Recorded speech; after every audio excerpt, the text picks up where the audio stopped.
एक किस्म का यानी सोशल प्रेजुडिस जिसको कहेंगे, वो उस ज़माने में थी, एक हद तक अब भी है।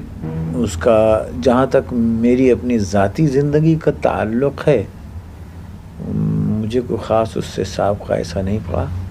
शुरू में जब आप फिल्मों में आए तो क्या ये इत्तेफाकन था या कि आप जानबूझकर योजनापूर्वक की फिल्मों में आए थे? कि शूटिंग देखने गया था, उसने इत्तेफाक ऐसा हुआ कि उन लोगों से जिनसे मुझे मिलाया गया, उन्होंने ये समझा कि शायद मैं भी कुछ काम कर सकूं। मुझसे पूछा, जी हाँ। मैंने कहा नहीं, मुझे कुछ भी नहीं आता है। मैं पूछा कभी ड्रामे में काम किया, मैंने कहा नहीं। और मेरा बिल्कुल ये क़यास नहीं था, बल्कि यकीन था कि मैं फ़िल्म की अदाकारी बिल्कुल भी नहीं कर सकूँगा और एकदम नाकाम हो जाऊँगा, ऐसा मुझे यकीन था। इन 20 सालों में आपने हर प्रकार की भूमिकाएं निभाई हैं। कहीं आप जोगन, जुगनू और देवदास के निराश प्रेमी बने हैं, तो कहीं शबनम, आज़ाद और कोहिनूर जैसे चित्रों में मस्त और हंसमुख नायक बने हैं। दाग जैसे चित्र में आप एक साधारण कारीगर और शराबी बने हैं, तो शहीद में एक राजनीतिक क्रांतिकारी या फिर पैगाम में एक ट्रेड यूनियन नेता। इन तरह तरह के कैरेक्टर्स को निभाने में किस प्रकार के कैरेक्टर को आपने सबसे ज़्यादा चाहा है? हर किस्म की एक्टिंग अच्छी लगती है करते हुए।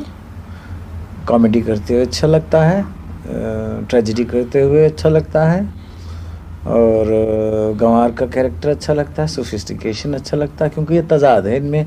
मुख्तलिफ़ किस्म के जो किरदार हैं वो करने से एक तरह की ड्रिलिंग होती है और उससे इंसान मंझता है, उसका काम मंझता है, उसकी काबिलियत मंझती है।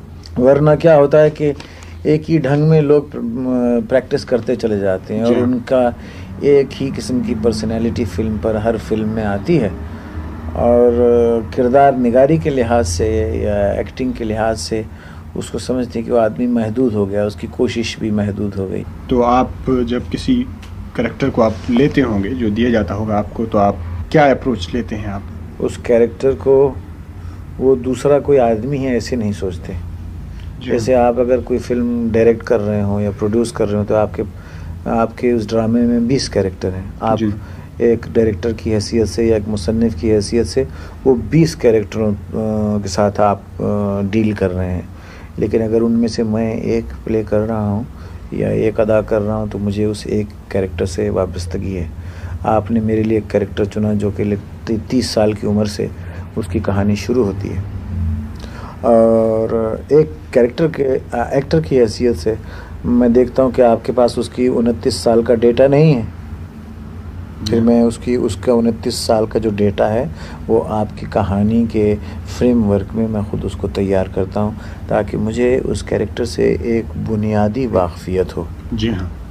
तो जो चीज़ आप 30 बरस की उम्र से आप लेते हैं, एक एक्टर की हैसियत से मैं चाहूँगा कि मैं उसे पैदाइश से लूँ, और वो मवाद या वो हादिसात जो उसकी ज़िंदगी के आपके पास नहीं हैं, मैं ख़ुद उनको ईजाद करूँ।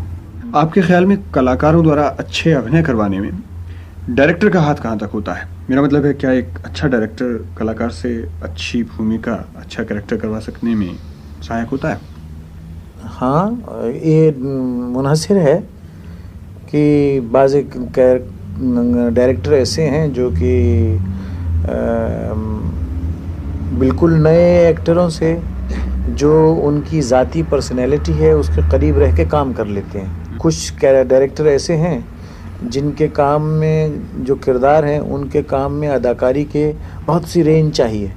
ऐसा भी होता है कि डायरेक्टर की अपने तख़य्युल यानी उसके इमेजिनेशन से बहुत आगे बढ़कर उसको एक कैरेक्टर, एक अदाकार जो है उसको इंटरप्रिटेशन उसका दे सकता है। लेकिन ये वो कितना मश्क है, उसको अपने काम पर कितना उबूर है, इस पर मुनहसिर करता है। क्यों कि बाज़ दफ़ा वो बिल्कुल गलत काम भी कर सकता है जिसको डायरेक्टर समझे कि ये तो बिल्कुल ठीक नहीं है। वो तो ये कोई ऐसी चीज़ नहीं जिसमें एक ख़ास तौर से एक लकीर खींची जा सकती है कि एक कैरेक्टर ही, एक अदाकार ही एक कैरेक्टर की तख्लीक कर सकता है या उसको क्रिएट कर सकता है, या एक डायरेक्टर ही है जिस पर सब कुछ मुनहसिर है। मैंने अक्सर डायरेक्टरों के साथ जब काम किया तो वो एक हद के बाद मुझे अक्सर छोड़ देते हैं कि तुम क्या सोचते हो। जी हाँ। तुम्हारे दिल में क्या आता है। जी हाँ। और मेरे दिल में मैं वाकई फिर सोचता हूँ कि क्या है, जज्बाती तौर से कांटेक्ट करने की कोशिश करते हैं कि अगर ये ऐसा हो जैसे आप कहें कि ये भाई ये औरत है, ये माँ है तुम्हारी और ये मर गई है। अब हमको मालूम है कि ये माँ तो ललिता पवार हैं और ये सामने लेटी हुई हैं, ये मरी हुई नहीं है। ये आपको इसका इल्म है और आपके हर ज़हनी जो फैकल्टी है वो इस बात के ख़िलाफ़ है। ये औरत जो लेटी हुई है ये तुम्हारी माँ नहीं है, ये एक और औरत है और ये ज़िंदा है और इसने अभी खाना खाया है और अभी उठ के चल फिर रही थी और तुम्हारा शॉट हो जाएगा, उसके बाद फिर चलने फिरने लगेगी। उस सूरत में क्या होता है कि अपने आप को बिल्कुल क़तई नज़र इस बात के कि ये औरत मेरी माँ नहीं है, लेकिन अगर ये मेरी माँ होती तो उस वक्त इंसान का दिमाग सोचने लगता है। हम अपनी माँ का तख़य्युल ले आते हैं और कई दफ़ा ऐसे होता है कि बड़ी कभी डायरेक्ट तौर से कभी इनडायरेक्ट तौर से अपने जज्बात को कांटेक्ट करना पड़ता है। अच्छा डायरेक्टर जो होता है वो अक्सर ये देखता है कि एक अदाकार में क्या सलाहियत है और वो कितनी दूर तक पहुँच उसकी है। और बाज़ दफ़ा अगर उस अदाकार में ज़्यादा सलाहियत ना हो तो डायरेक्टर हर जगह पर फिर उसको गाइड करता है। दिलीप साहब, आपने यूँ तो किसी फिल्म का निर्देशन नहीं किया, पर वैसे सेट्स पर आप अपने साथी कलाकारों को, ख़ासतौर पर नए कलाकारों को, उन्हें अच्छी भूमिका अदा करने में कीमती मदद देते रहते हैं। क्या पूछ सकता हूँ आपने औपचारिक रूप से किसी फिल्म का निर्देशन क्यों नहीं किया? बस नहीं किया। करेंगे आप निर्देशन कभी? पता नहीं। आपकी जो प्रतिभा है वो निर्देशक के रूप में छिपी क्यों रहे? हम उससे अलग क्यों रह जाएं? देखिए जब वक्त आए देखेंगे। अभी आप कुछ मुझसे कहलवाना चाह रहे हैं ये मैं देख रहा हूँ और मैं नहीं कहना चाह रहा क्योंकि ये जो है निजी तौर से एक आर्टिस्ट की हैसियत से जब दूसरे आर्टिस्ट हमारे साथ काम करते हैं, कुछ मश्क वाले लोग होते हैं, कुछ बहुत माहिर होते हैं, कुछ माहिर नहीं होते हैं, कुछ काम अदाकारी जानते हैं लेकिन एक ढर्रे में पड़ के उनको ख़ास ढंग की एक्टिंग करने की आदत हो जाती है। तो हम लोग जब आपस में काम करते हैं तो बहुत सी चीज़ें हमवार करनी पड़ती हैं आर्टिस्टों को आपस में। इस सूरत से अच्छे डायरेक्टर जो हैं वो अक्सर उमूमन आर्टिस्टों को छोड़ देते हैं कि वो अपना एक रिदम डेवलप करें हर सीन के अंदर। और इस हिसाब से कहेंगे डायरेक्शन तो मैंने अक्सर दफ़ा अपने सीन्स जो हैं हम लोग बैठ के एडजस्ट करते हैं और आगे भी करते रहेंगे। फॉर्मली ये कहना कि इश्तिहार में नाम छप जाए कि फिल्म हमने डायरेक्ट की है या नहीं की है।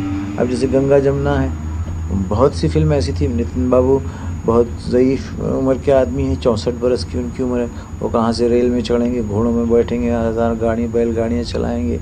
तो वो बहुत से सीन्स जो हैं मैंने खुद ही डायरेक्ट किए, वो खुद ही एडिट करने पड़ते हैं, राम और शाम में करने पड़े, आदमी में करने पड़े। तो इस तरह से ये एक मिला जुला काम रहता है। तो ये ज़रूरी नहीं है कि मैं कुछ आगे चल के ऐसा करूँ कि उसमें डायरेक्शन का नाम भी छपे। इसका मतलब ये नहीं है कि ये सारी पिक्चरें जो जिनमें मैं काम करता हूँ ये मैं ही डायरेक्ट करता हूँ।